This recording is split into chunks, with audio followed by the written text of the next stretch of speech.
أنا اسمي علاء الدين فهمي، مصري مقيم وعايش في الدنمارك. هتكلم معاكم عن نتيجة الثانوية العامة في مصر.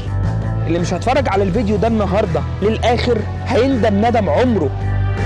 كنت بعيط بالدموع لأن كان نفسي أرضي أبويا وأمي. خدتني الحياة لحاجة تانية خالص، وبدأت أفتح بيزنس ومشروع وانطلق.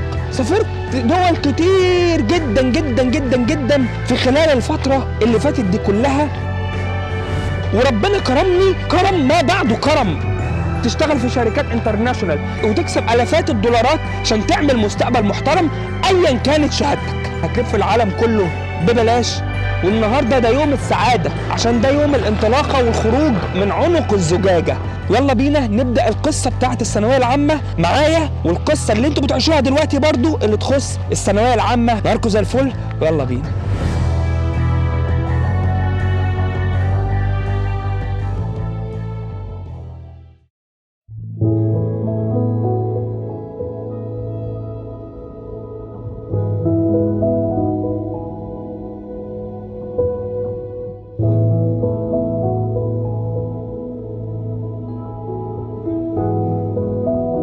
أنا اسمي علاء الدين فهمي، مصري مقيم وعايش في الدنمارك. هتكلم معاكم عن نتيجة الثانوية العامة في مصر.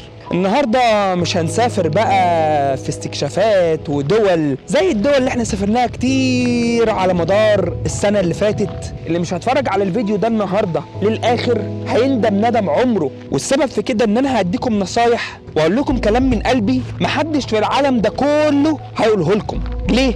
لان انا منكم وتربيت معاكم وفي وسطكم، وعارف انتوا بتفكروا ازاي كويس قوي، وعارف اللي بيحصل معاكم النهارده يوم نتيجه الثانويه العامه. وهحكي لكم قصتي وهقول لكم كل اللي بيدور في دماغكم، والمستقبل والحياه والنتيجه والاهل والاقارب، وهقول لكم كل حاجه اللي هتفيدكم وهتفيد مستقبلكم. يلا بينا نبدا القصه بتاعت الثانويه العامه معايا، والقصه اللي انتوا بتعيشوها دلوقتي برضو اللي تخص الثانويه العامه. ناركو زي الفل، يلا بينا.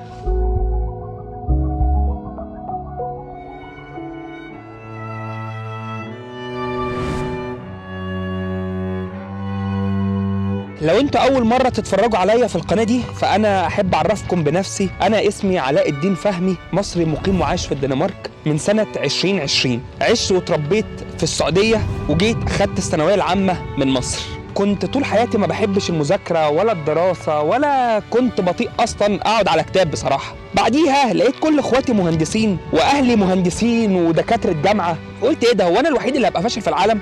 وكنت في الفترة دي بطل مصر كونغ فو، كنت أصغر لاعب في المنتخب الوطني في الكونغ فو. لما جيت أخدت الثانوية العامة من مصر دخلت علم رياضة، ثانية ثانوي 91%، وجبت ثالثة ثانوي 89%، بقى كله 90%. كانت مادة الفيزياء نزلت لي مجموعة جدا، لأن كانت الامتحانات فعلا مرعبة ومش سهل إن واحد يجيب فيها درجات عالية بصراحة. كان حلمي ان انا ادخل كليه الفنيه العسكريه. اهلي وامي وابويا كانوا نفسهم ان انا اكون ضابط ومهندس، يعني اخد اللقبين ضابط ومهندس. فحلمت بالحلم ده واتبسطت، وجيت قلت بقى انا بطل مصر كونغ فو ومعايا مجموع عالي وعلم رياضه، وخلاص بقى الدنيا متفتحه لي ومعايا كل الامكانيات اللي تخليني ان شاء الله اقبل في الفنيه العسكريه. دخلت الامتحانات، عديت كل الامتحانات وسقطت في الطب، وزعلت وكنت حزين جدا. ازاي انا بطل مصر كونغ فو وما نجحش في الاختبار الطبي؟ كنت بعيط بالدموع لان كان نفسي ارضي ابويا وامي. المهم دخلت كلية تجارة جامعة القاهرة، ومن هنا خدتني الحياة لحاجة تانية خالص ومستوى معيشة تانية خالص، وبدأت أفتح بيزنس ومشروع وانطلق. من المشروع الأولاني خلصت الجامعة واتخرجت من كلية تجارة جامعة القاهرة وطلعت وكملت في مدينة شرم الشيخ، ودي كانت نقطة البداية الجديدة لحياتي كصاحب شركة أنشطة ترفيهية كبيرة، وكانت من أكبر الشركات. وفي سنة من السنين وصلت إن أنا أكون شركة رقم 1 في شرم الشيخ. كانت بعد الثورة وكانت بعد الكلام ده كله، فكان صعب إن الواحد ينجح أو يحقق نجاح، ومع ذلك كملت وعافرت ونجحت. ومن هنا بدأت القصة بتاعة السفر. بدأت أتعامل مع سياح، وبدأت أتعامل مع ناس من جميع أنحاء العالم، بدأت أتعلم لغات، وربنا كرمني آخر كرم. وبدل ما كنت هدخل وهبقى موظف في الحكومة كظابط جيش، لا ده ربنا فتحها عليا وبقيت صاحب شركة وبقيت صاحب مشروع، وربنا كرمني كرم ما بعده كرم. المهم بدات اسافر اوروبا في 2018 و2019 و2020، بدات اسافر كتير وشركتي شغاله في شرم الشيخ. لقيت كورونا بدات، قلت لا، لازم اخد خطوه جديده وابدا بدايه جديده في دوله جديده وتكون هي الانطلاقه الجديده بتاعتي. وبالفعل طلعت اوروبا، كنت انا بحب جدا الدول الاسكندنافيه، وبالفعل طلعت واستقريت في الدنمارك. وبدات حياتي بقى في الدنمارك من شغل ودراسه ونجاح وفلوس، وسافرت المانيا، بعد كده النرويج، بعد كده اسبانيا، بعد كده فرنسا، بعد كده سويسرا، بعد كده جزر الدول الاسكندنافيه، بعد كده ايسلندا. سافرت دول كتير جدا جدا جدا جدا في خلال الفترة اللي فاتت دي كلها، وكان السبب ان رب العالمين رايد اني مبقاش موظف في الحكومة او اكون ضابط جيش مهندس، واكون راجل حر معايا مشروعي الخاص وبنطلق وبلف العالم. حمدت ربنا وبدات انطلق وبدات اعمل فيديوهات والف واسافر وادور واعمل كل اللي انتوا شايفينه في القناة عندي واللي انا بحكيه لكم ده.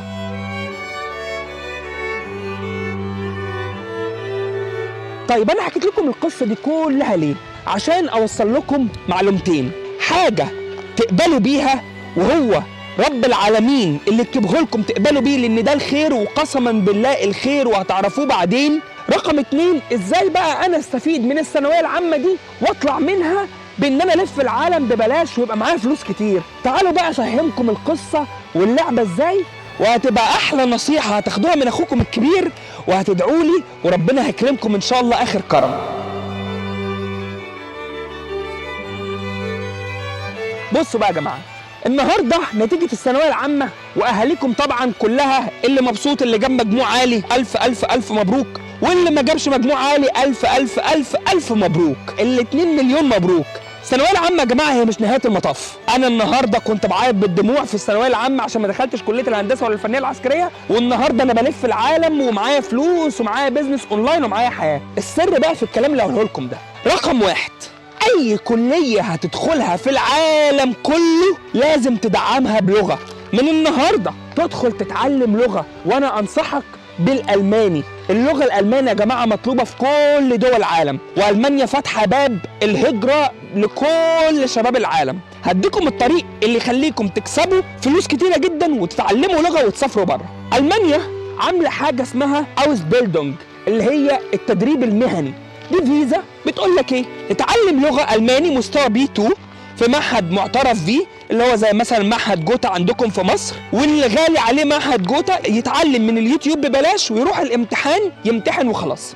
وهتقدم على فيزا تدريب مهني اللي هي الاوزبيلدونج في المانيا، لان هم عايزين هناك كل الناس في كل المجالات، بس مفتاح دخول المانيا هو اللغه. بتقول لك اتعلم لغه وهساعدك توصل لالمانيا. ودي دايما بقولها للناس اللي دارس اي حاجه ياخد كورسات في مهنه معينه، كورسات مش شرط دراسه، ويفضل كمان التمريض لان مطلوب جدا في اوروبا ومطلوب جدا في المانيا. انتوا بتتواصلوا مع مستشفيات، بتتواصلوا مع دار مسنين، بتتواصلوا مع اي جهات، بس يفضل تكون مدن صغيره مش مدن كبيره. يعني محدش مثلا يروح فرانكفورت مثلا يبعت للمستشفيات هناك، مش هيبصوا لك، لكن روح للمدن الصغيره وهتلاقي هناك طلب كبير جدا على الناس تيجي تعمل تدريب مهني عندهم في المانيا. طيب ليه كده؟ ليه هم بيبقوا عايزين الناس المهاجرين تيجي؟ لان هم عندهم عجز كبير جدا، زي التمريض، زي النجارين، زي اي حد معاه اي مهنه، اي وظيفه، اي حاجه. هي بلد انتاجيه وصناعيه كبيره جدا، فهم دايما طالبين ناس. رقم 2، انت لما بتيجي بفيزا تدريب مهني بتيجي بمرتب قليل، مش زي المرتب العالي بتاع الالماني مثلا بيجي يشتغل بيه من المانيا. فانت اول لما هتحط رجلك بس سنة ونص، سنتين، هتلاقي الدنيا بتتفتح لك والفيز بتتفتح لك وشغل تاني بيتفتح لك. انتوا فعلا هتحبوا العيشة في اوروبا طالما انتوا ماشيين صح وبتشتغلوا صح وبتجتهدوا، ربنا هيكرمكم اخر كرم.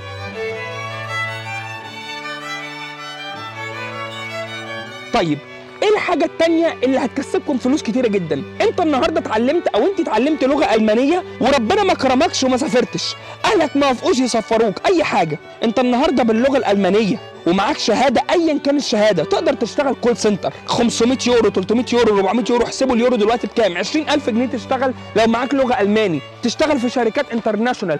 لو معاك لغه الماني تقدر تكون مترجم فريلانسر على الانترنت وتكسب الافات الدولارات من الانترنت ومواقع زي فايفر واب وورك والمواقع دي كلها. تعلم اللغه هو ده فعلا النجاح. النجاح الحقيقي ان انت تشتغل على نفسك بكورسات وتعب واجتهاد عشان تعمل مستقبل محترم ايا كانت شهادتك.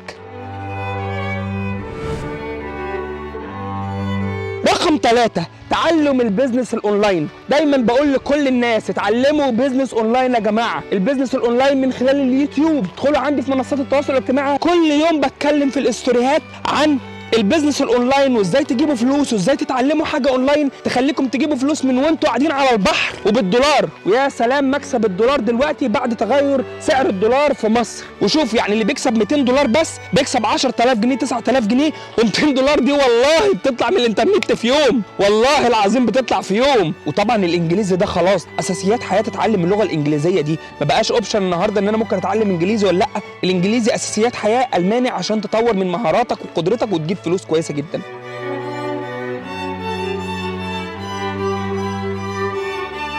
فيزا التدريب المهني تقدر تسافرها ببلاش، ولما تسافر ألمانيا هتلف العالم كله ببلاش. ليه ببلاش؟ عشان خاطر ألمانيا مفتوحة على الدنمارك، على السويد، على بلجيكا، كل الدول الأوروبية مفتوحة على بعض، وممكن تروحها بالعربية بالبنزين بتاعك، أو ممكن تروحها من خلال طيران داخلي بيكون رخيص جدا. وأنا عملت فيديوهات كتيرة جدا عن الطيران الداخلي في أوروبا وعن الكلام ده كله، تقدروا تبصوا على الفيديوهات دي وإن شاء الله هتستفادوا أحلى استفادة.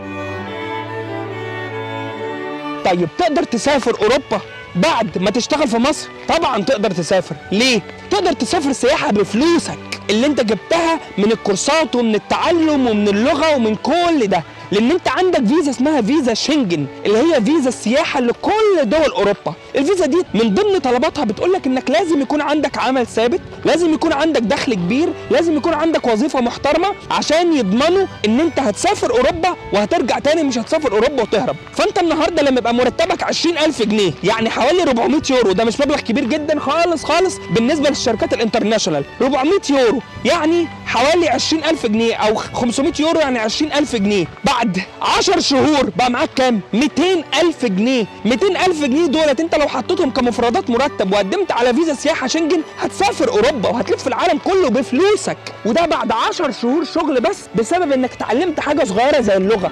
اللغة يا جماعة حاجة جميلة واستثمار في النفس، وهو من احلى الحاجات اللي ممكن تخليكم تعدوا مراحل كتيرة جدا في الحياة وتوصلوا لأقصى درجات النجاح.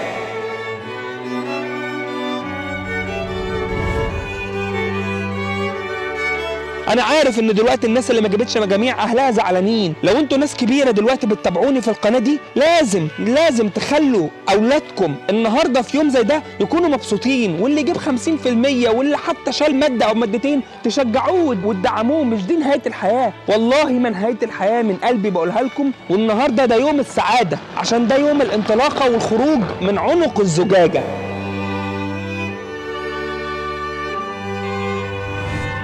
يا شباب، يا اخواتي، يا صغيرين، ولاد وبنات، ما تزعلوش. ادخلوا دايما عندي في منصات التواصل الاجتماعي، هنتكلم، برد على كل الرسائل، بساعد كل الناس، وبعمل لكم قصص وروايات حوالين العالم هي الاحلى والاجمل. وان شاء الله ان شاء الله ان شاء الله هتبقوا زيي واحسن مني.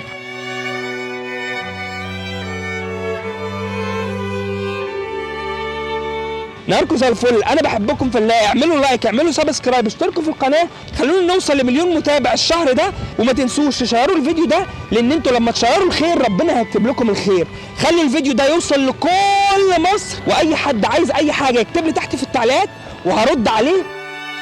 من احلى طبيعه في الدنمارك، احلى مكان جميل في الدنمارك، انا بوجه لكم احلى تحيه. وما تنسوش الاجتهاد، التعب، الاستثمار في النفس عشان ربنا يكرمكم اخر كرم. وانا بحبكم في الله. السلام عليكم.